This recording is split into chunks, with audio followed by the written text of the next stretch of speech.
The west coast of Vancouver Island. A palette of spectacular landscapes. From barren coastlines to world-famous hiking trails. A coastal adventure destination. Tofino is a small community located on the west coast. It's Canada's surfing capital. A legacy of natural disaster. Some people just didn't realize what was going to happen. And a decades-old emergency response team defending this region. Firefighting's pretty exciting. There's no fooling around, it's the real thing. Now, we reveal the coastlines like never before, unlocking the secrets of our maritime past, present, and future. Canada, over the edge.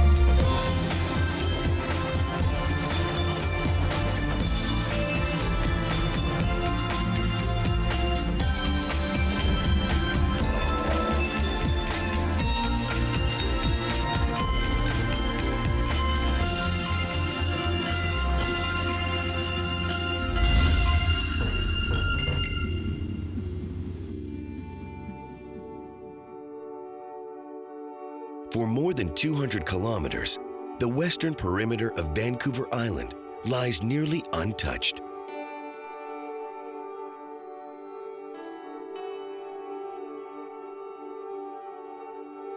It is accessible only by boat or plane, a rarely seen gem of nature.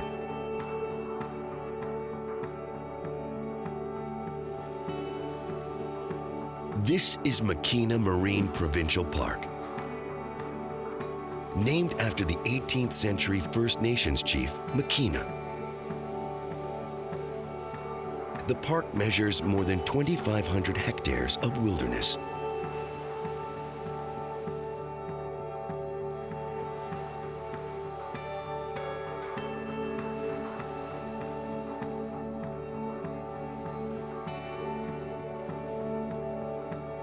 Hikers and explorers are drawn here for Makina's scenery, including miles of rugged sea caves, etched in time over millions of years.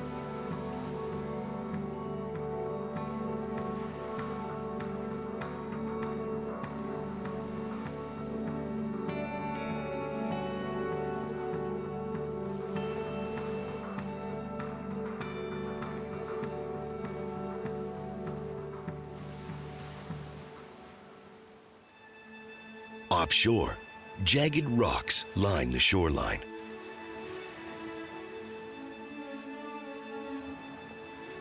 It is one of the signature features of this coastal region.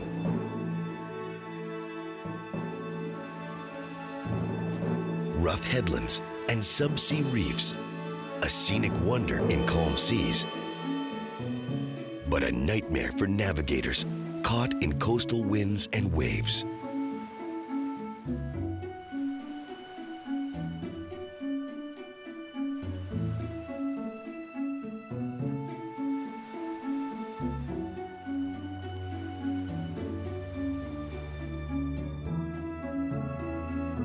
Continuing southeast, Flores Island measures 150 square kilometers of tranquil beauty. It is traditional territory of the Nootka First Nation. Spanish explorers arrived in the 18th century, and the island was named in honor of Manuel Antonio Flores, the 51st Viceroy of New Spain.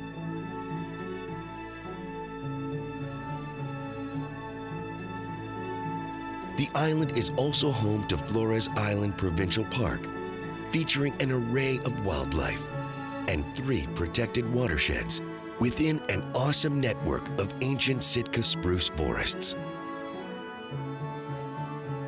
It is the heart of a region known as Clayoquot Sound.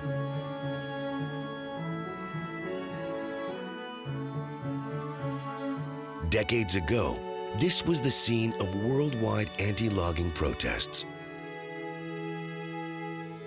Today, it is a protected United Nations Biosphere Reserve.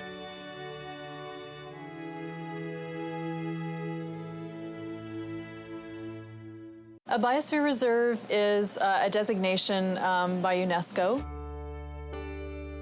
And there's a set of criteria to list a biosphere reserve and to have that protective status. There has to definitely a perspective of preservation. And basically it's that there is a viable First Nations community within that biosphere reserve that lives and lives right on their territory. The designation recognized the need to preserve over 100,000 hectares of coastal rainforest. It also recognized the unique cultural legacy of this region. The First Nations within this designation is Ahousaht First Nation, Heshkwet First Nation, Clayoquot First Nation, Tuquot First Nation, and Ucluetlot First Nation. And it's a beautiful territory to be associated with. The UNESCO designation effort was supported by local communities, First Nations, and government. It marked the end of a lengthy conflict, seen by many as victory for both the coastal environment and First Nations residents. 20 years ago, I would say that the communities were fairly divided. There was what was termed the War in the Woods at the time. There was a real upswelling of protest that reached a very global perspective. And the protest was very much centered around watersheds that were being logged of their old growth timber. It was protected, it was not to be logged, and the First Nations had their right and their say in preservation.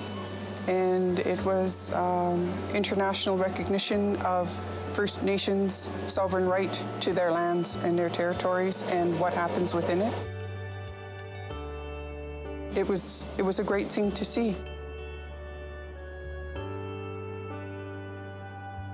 There was definitely a shift in the whole industrial perspective, and I would say that the communities in Clayoquot Sound led the way into that. Although the focal point was the trees, and there are a number of different species and old-growth trees that are majestic and huge and absolutely wonderful, there's a whole host of life that lives not just within these trees, but that is interconnected to all of the trees and the underground and the oceans and the rivers and the salmon.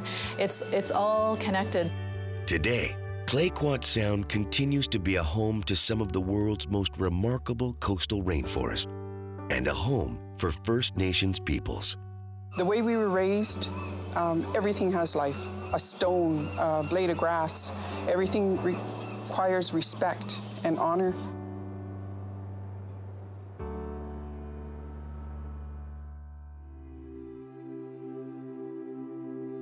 Just offshore the natural wonder known as Clayoquot Sound, Leonard Island lies below.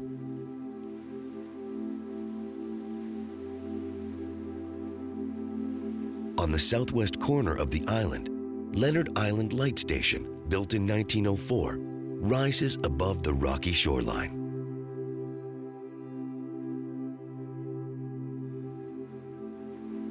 It is a welcome sight to mariners along a notorious stretch of coast, known as the Graveyard of the Pacific.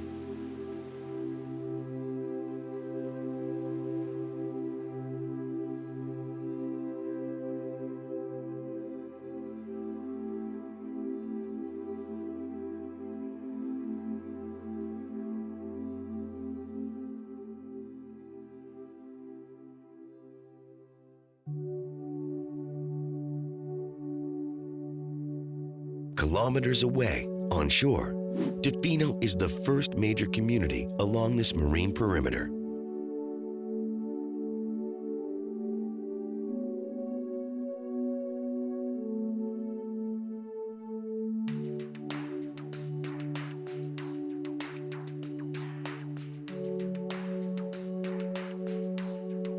It is an eerie coastal wonder, shrouded in fog and mist throughout much of the year.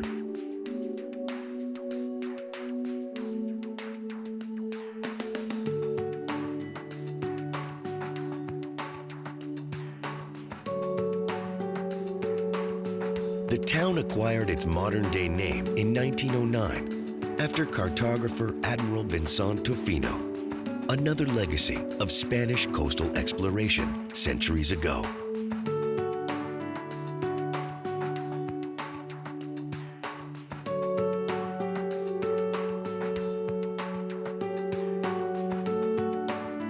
The settlement drew farmers and was the base of operations for a small fishery.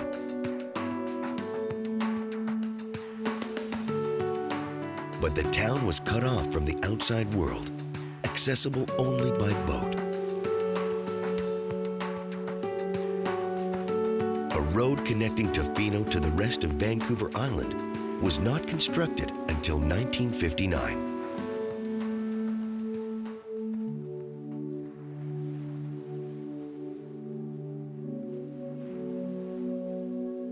Today, Tofino marks the end of the island's Highway 4, more than 150 kilometers of roadway, beginning on Vancouver Island's eastern coastline.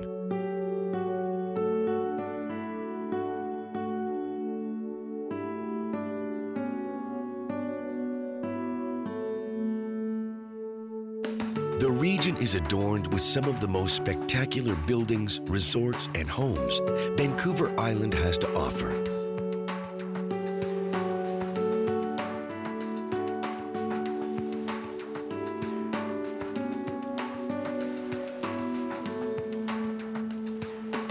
The shoreline surrounding Tofino is home to roughly 1,500 people.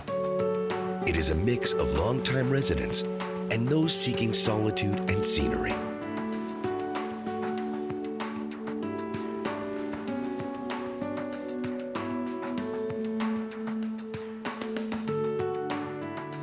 Roughly 1 million people visit Tofino each year, drawn by scenic wonders like Clayoquot Sound and Makina Marine Provincial Park. It is a destination for recreation seekers from around the world.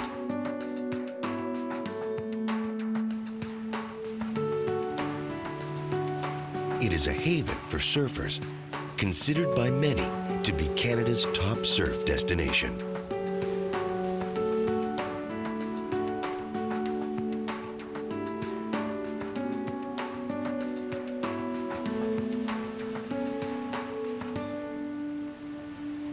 We're in Tofino, BC, Canada, and today we're surfing on Cox Bay.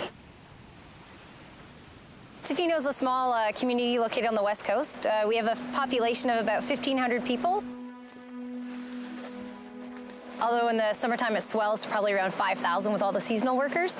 And it's Canada's surfing capital. There's a ton of surf here, and the sport has gotten more and more popular over the years. We still have lots of other types of tourism here, but surfing is probably our #1 industry now.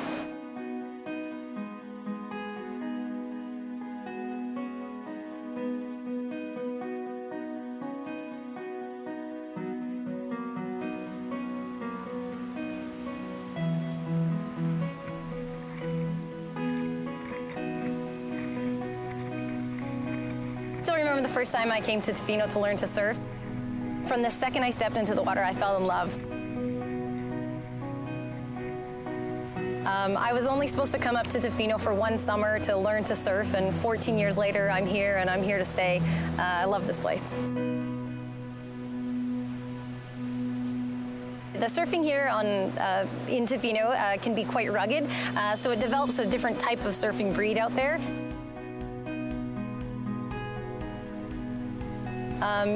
It's one of those sports where if you're down in California, you can hang out on the beach and suntan and, just pretend, kind of play the part. But here, the surfers are real. It's not that much fun to put on a big, wetsuit every day to head out there. So you get a real dedicated crop of surfers.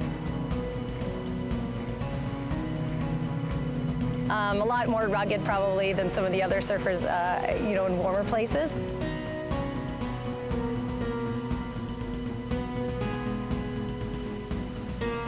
Another unique feature of Tofino's surf scene is its demographic. Tofino is a haven for female surfers, an idea promoted by Chrissy Montgomery and her Surf Sisters team. It's just made like a resource outlet for women who kind of want to be interested in the sport, but were maybe a bit intimidated in the first place.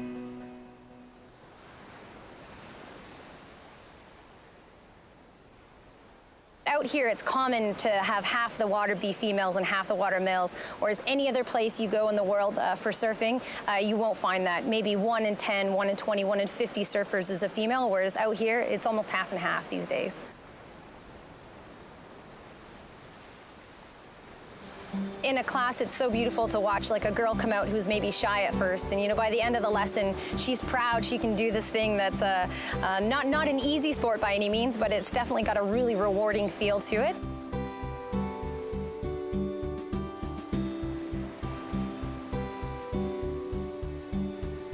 I definitely think in the future, surfing will only get more popular here. I'm pretty excited about the new group of athletes that's growing up here in this community.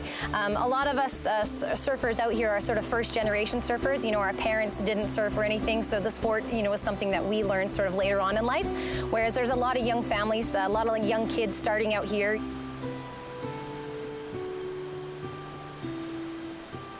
I'm really excited to see just the local talent grow, as well as just the integrity of, surfing in Canada in general.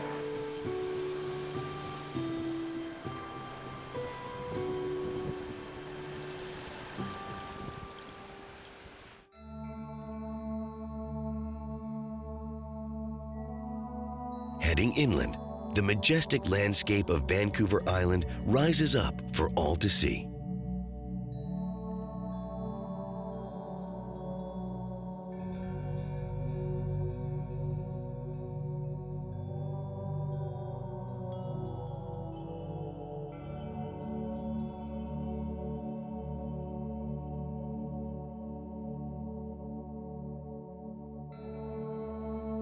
This is Strathcona Provincial Park, British Columbia's oldest, established in 1911.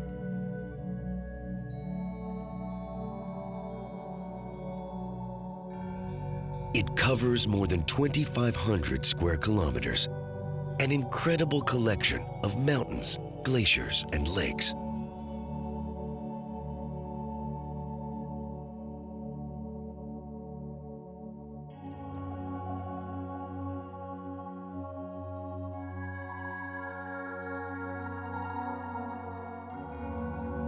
The landscape is a mix of ancient Paleozoic rock and layers of volcanic basalt, kilometers thick.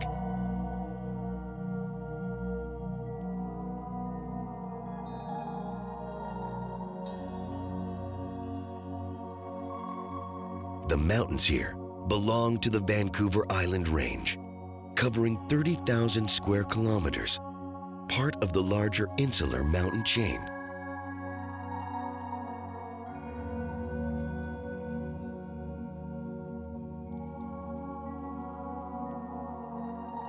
The chain was formed by the movement of tectonic plates over millions of years.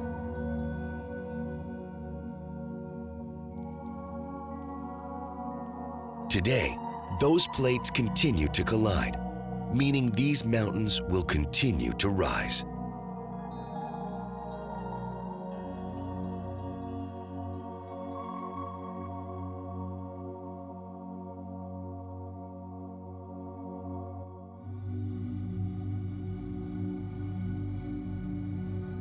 From Strathcona Provincial Park, we return to the coast, Vancouver Island's western Pacific coastline.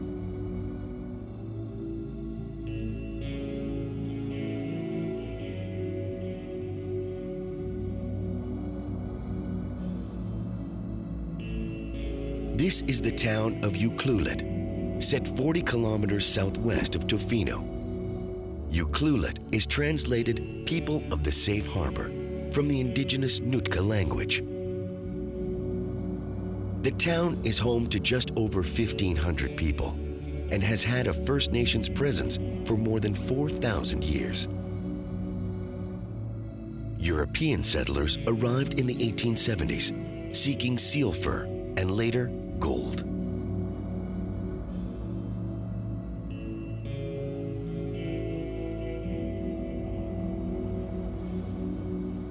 In the early 20th century, a lighthouse was built, marking the development of the coastal fishing and whaling industries.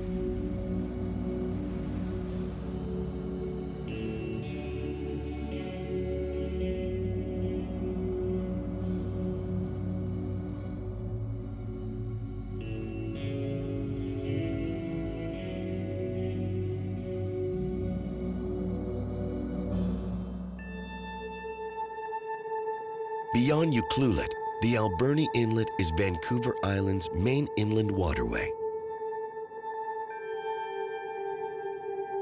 It is a long, narrow passage, twisting and turning with the contours of the inlet.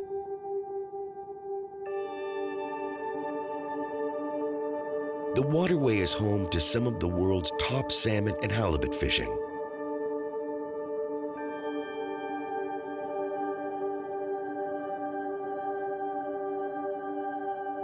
Further inland, the banks of the inlet rise, on approach to the changing landscape of the Alberni Valley.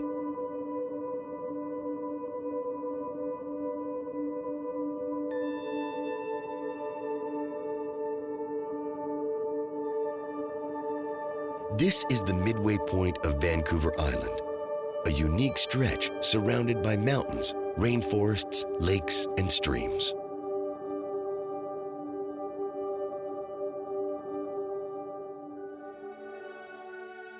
Finally, 48 kilometers from the open waters of the Pacific, this is the town of Port Alberni.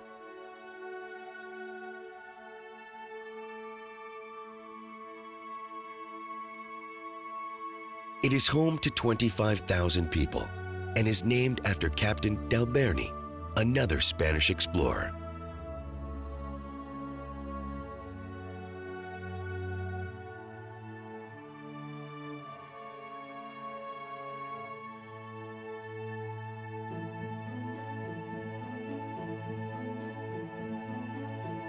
The town was established in the 19th century as fur traders sought a land route across Vancouver Island.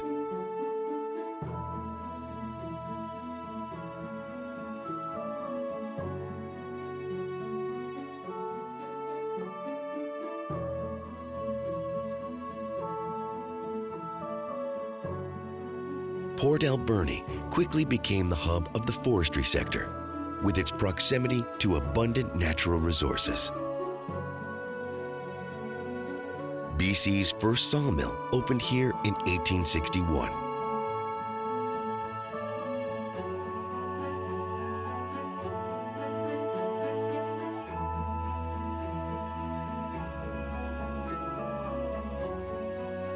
In the coming decades, others would begin operations, and BC lumber quickly became a top export.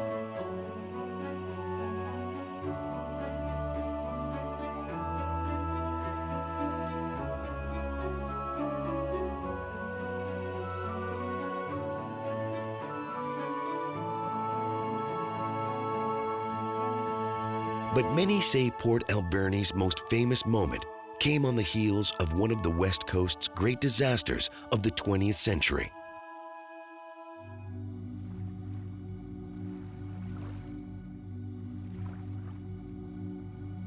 On Easter weekend in 1964, there was a tragic earthquake in Alaska.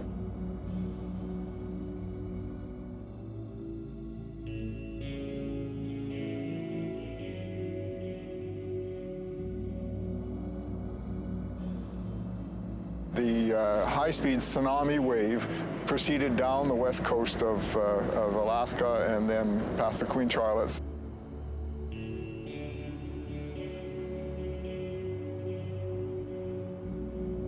And as it came down the west coast, it was just the right shape and proceeding in just the right direction that it kind of hooked on the end of Barkley Sound.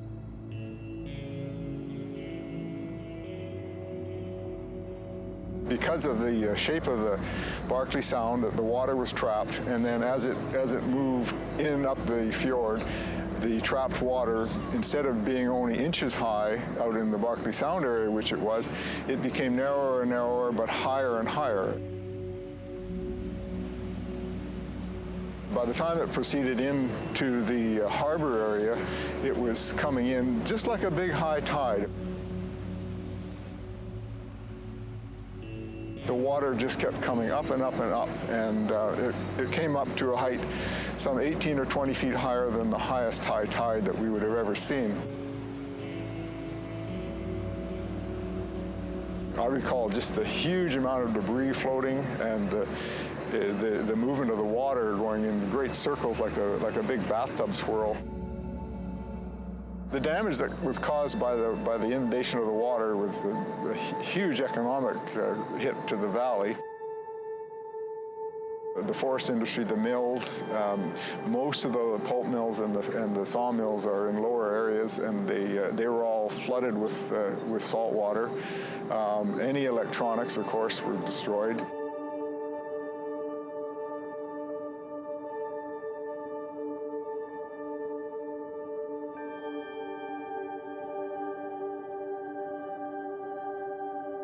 Don Bryant was one of Port Alberni's disaster first responders.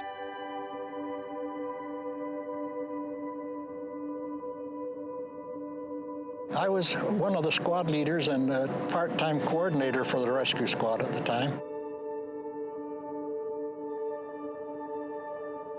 I received a phone call from the RCMP about 11:30 on the Friday night to get the squad out. There had been a flood on River Road.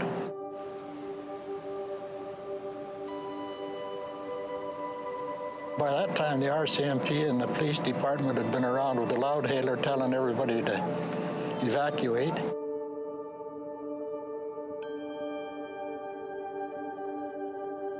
We had at that time, I believe, 25 members of the rescue squad. We got them organized, so we tried to get them going door to door so every door was knocked on before the big wave hit.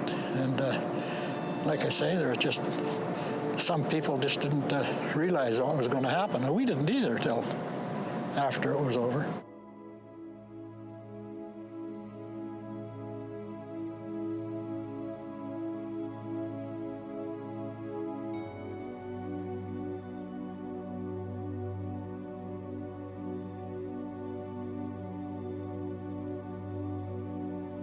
It was definitely a miracle that nobody was killed.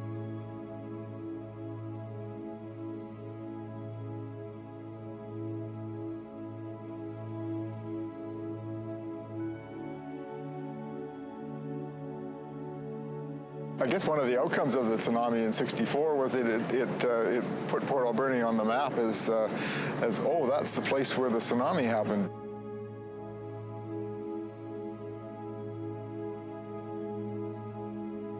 It's something that will never be forgotten by the people that were here, that's for sure.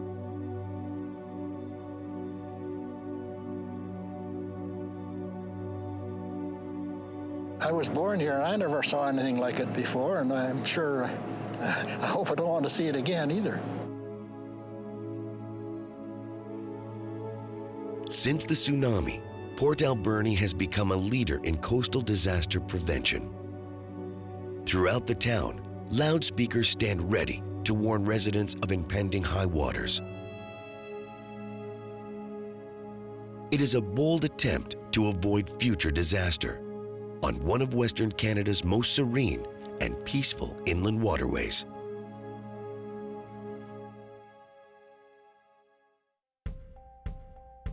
From Port Alberni, we head south along the Alberni Inlet towards the open waters of the Pacific.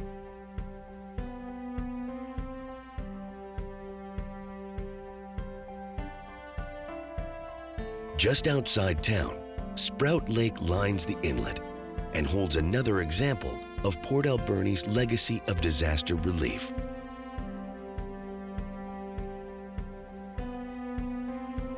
These are the largest flying boats ever flown operationally. They are the Martin Mars fleet, featuring the soon-to-be retired Philippine Mars and the Hawaii Mars. They are formidable forest fire water bombers, a beloved symbol of the Alberni region.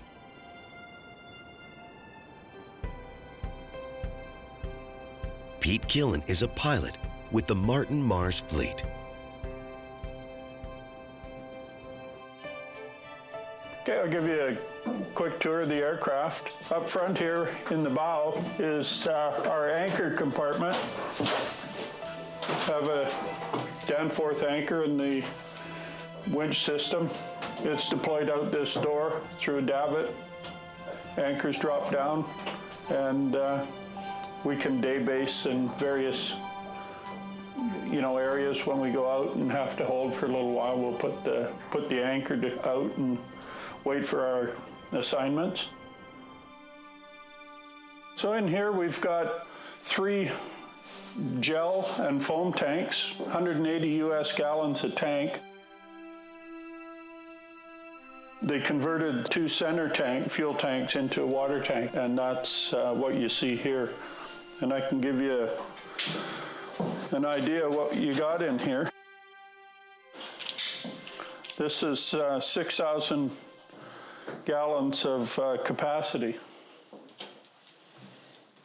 Water is introduced into the aircraft by 2 probes situated just behind the step of the aircraft. There's a toggle switch on the console that we just select probes down. Water's rammed in at about 70 knots. Takes 30 seconds to put on 6,000 gallons of water. The bombers are designed to carry a payload of more than 27,000 kilograms.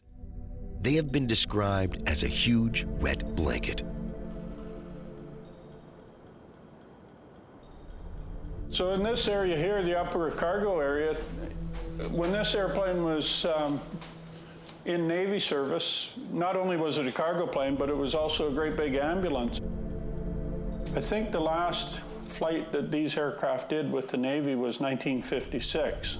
They were put up for sale and they were actually bought for $100,000. But they got the 4 airplanes ferried up to Victoria and they were converted into a firefighting role. So this is the flight engineer station. There's 2 engineers at any given time. The lead engineer, she's taking care of the start. Second engineer would be downstairs in the bow of the airplane.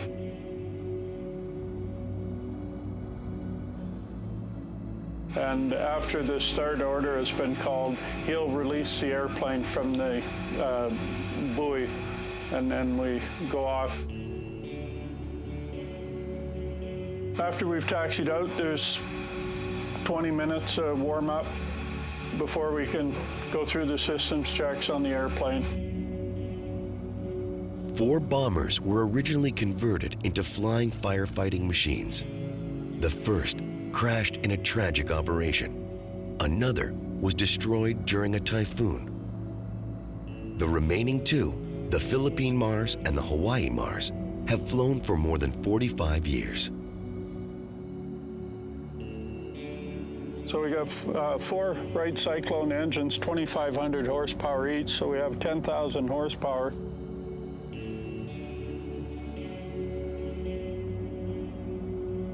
Oil capacity on these engines are 100 gallons of oil per engine. We consume about between 2 and 3 gallons an hour.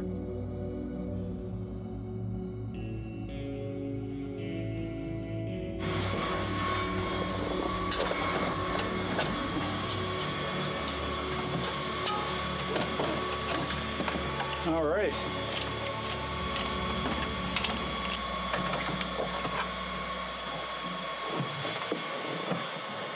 Yeah, could I have a pre-start check, please? Pre-start check, dump door switches. Selected closed. Probe switch. Selected up. Gel switch. Selected off. Control valve. Are in place. Power forward, circuit breakers, video, circuit breakers, pedestal. Are all in. And video circuit breakers, the breakers are set. Ignition switches. 4 on, off at the post. And throttles. Free and full travel. Since the tragic loss of the prototype bomber in 1961, the Philippine and Hawaii Mars have flown accident-free, a testament to the dedication and skills of Killen and his team. Prior to being converted to water bombers in 1961, the Martin Mars fleet flew 87,000 hours for the U.S. Navy, setting airlift and endurance records that are yet to be broken.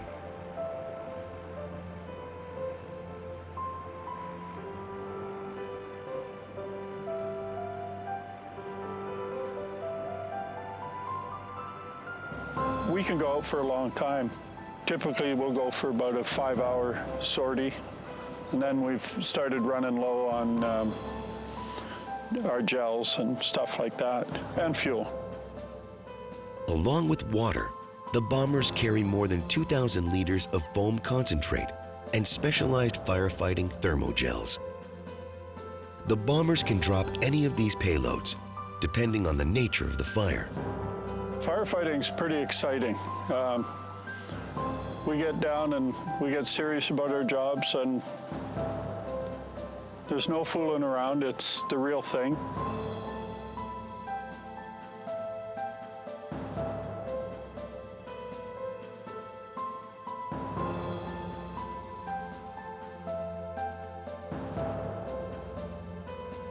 There's days that we're working in some pretty marginal conditions, mostly smoke.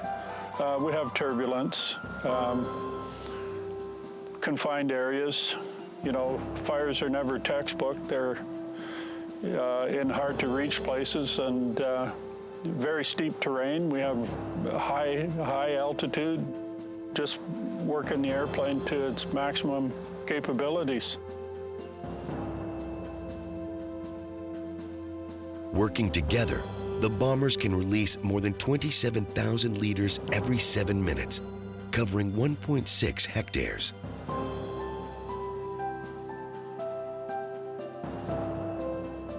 Now, the Philippine Mars is set to be retired to the National Naval Aviation Museum in Florida,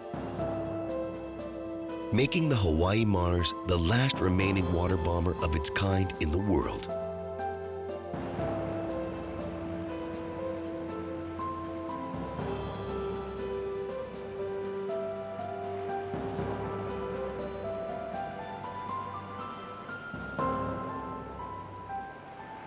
The retirement is a bittersweet moment for residents in the Sprout Lake region and for Pete Killen.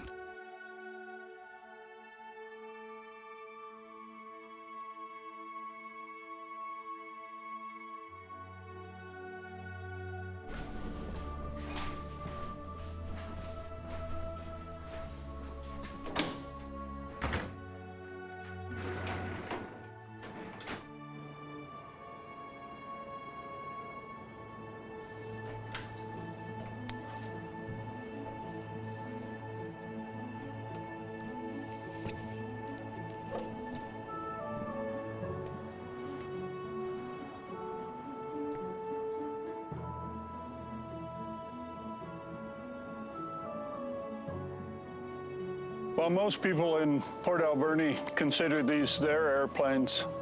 They've been so iconic in their life on this lake. On that beach over there, I was 8 years old on vacation with my dad and my sisters, and looked over from that beach over to this spot here, and there was one of the Mars were here painted blue. Talked to my dad about it, and he said that they were here to become firefighters.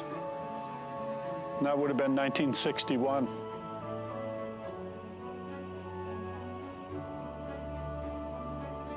I kind of wish my dad had lived long enough to see me become one of the pilots of it.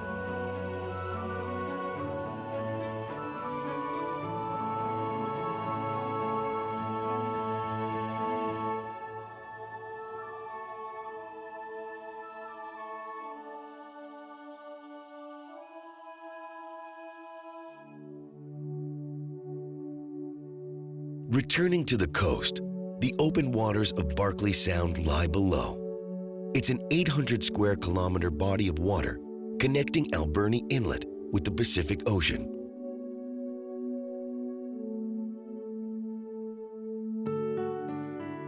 It is home to hundreds of tiny islands and is the marine boundary separating the town of Ucluelet to the west and Cape Beale Lighthouse to the east.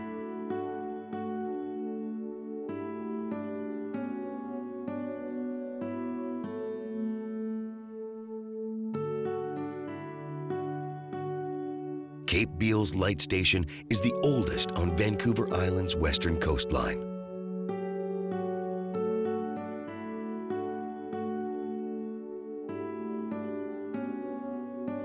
The original station was completed in 1874. Its light visible 30 kilometers out to sea.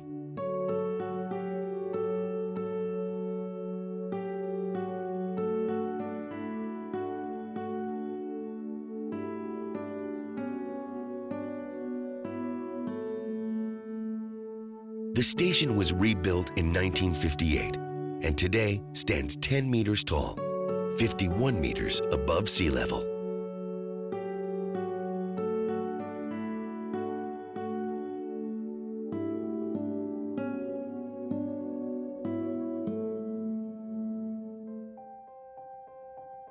The shorelines of Vancouver Island's west coast are a rugged gem along the vast waters of the Pacific. This coastline is also the site of one of Canada's most impressive national parks.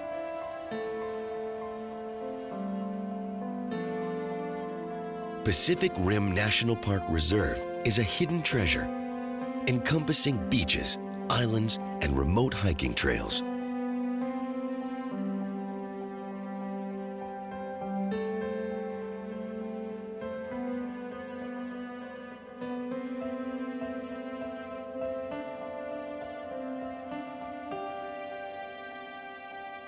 The rugged coastlines are lined by incredible temperate rainforests, a gem of Canada's west coast.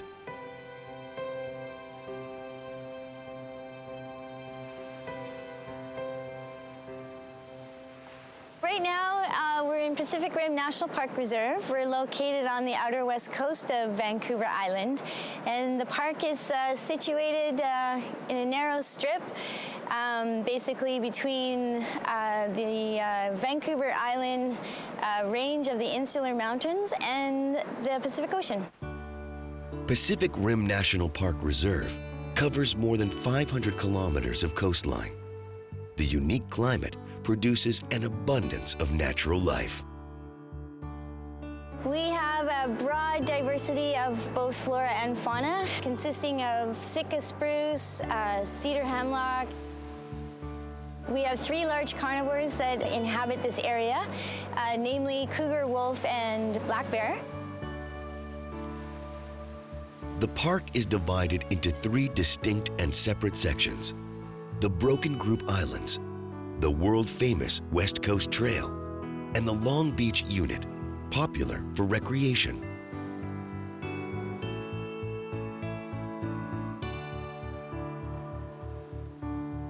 The Long Beach unit of the park is very popular for surfers. So we have beautiful expanses of beaches here with soft sand, a little bit of forest for hiking, as well as beautiful surf for surfing.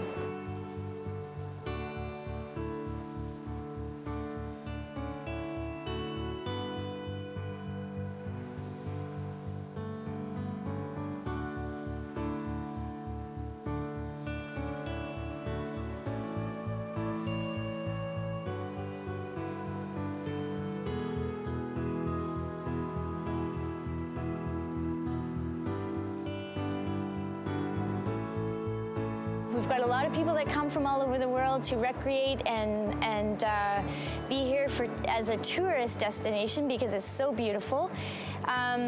But we also have a lot of wildlife here, so that makes it really unique.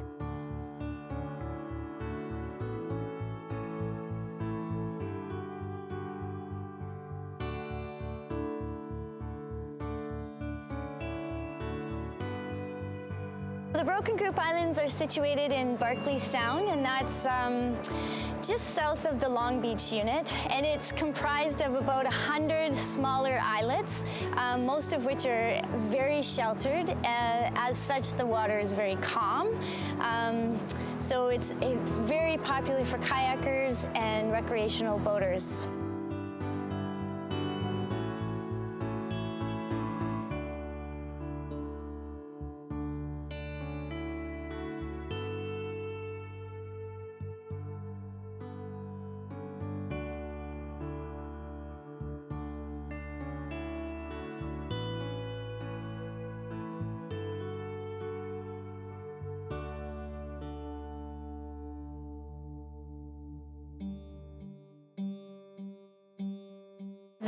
southernmost unit is the West Coast Trail, and that is primarily a world-renowned hiking trail and old-growth forest.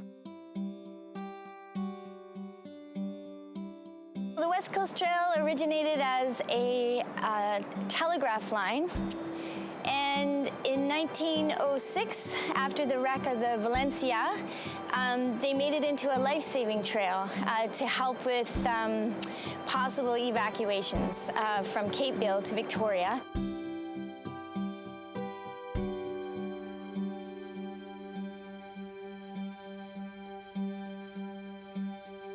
And after that, it kind of became a world-renowned hiking trail, and that's what it exists today.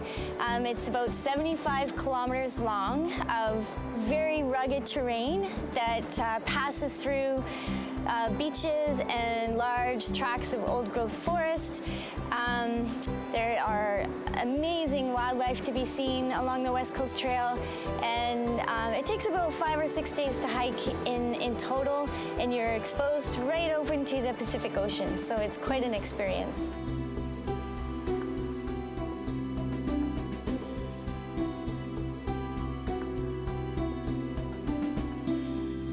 For local people that live here, this park is amazing. It's in their backyard, both terrestrial environment as well as the marine environment. It's basically one giant playground to go and recreate and live. This is a really magical place for our local people.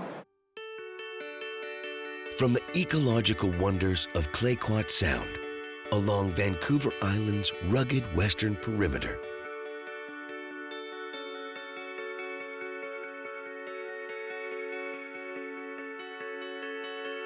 to scenic Alberni Inlet and the industrial heart of the province in Port Alberni,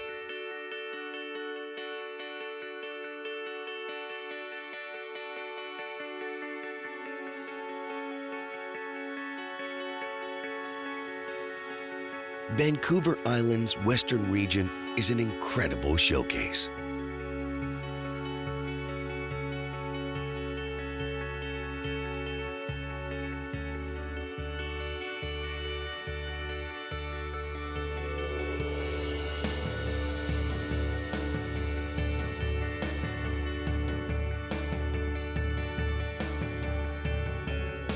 With a human timeline stretching back more than 4,000 years, the legacies of this coastline carry on.